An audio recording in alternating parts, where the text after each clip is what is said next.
மான்கொம்பு சம்பசிவன் சுவாமிநாதன்.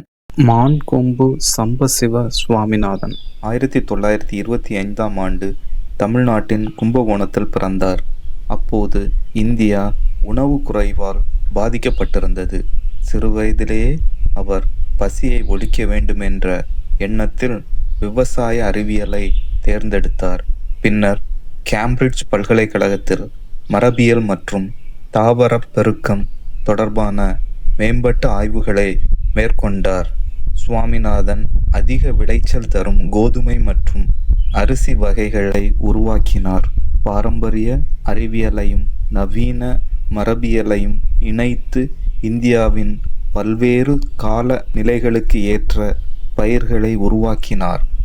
இதன் மூலம் இந்தியா பஞ்சத்திலிருந்து தப்பி உணவு தன்னிறைவு அடைய வழி அமைந்தது. 1960-70களில் நடந்த பசுமை புரட்சி கிரீன் ரெவல்யூஷன் அவருடைய தலைமையிலேயே வெற்றிகரமாக நடந்தது.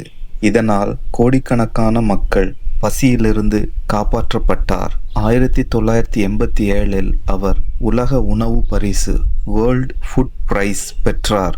உலகம் முழுவதும் அவர் நிலைத்த விவசாயத்தின் முன்னோடியாக பாராட்டப்பட்டார். சுவாமிநாதன் விளைச்சல் மட்டுமல்லாமல் சுற்றுச்சூழல் சமநிலையும் விவசாயிகளின் நலனையும் வலியுறுத்தினார். நிலைத்த விவசாயம், உயிரின பன்மை பாதுகாப்பு, கிராம வளர்ச்சி ஆகியவற்றில் அவர் பெரும் பங்களிப்பு செய்தார். 2023இல் அவர் மறைந்தாலும் இந்திய விவசாய வரலாற்றில் அவரது பெயர் என்றும் நிலைத்திருக்கும்.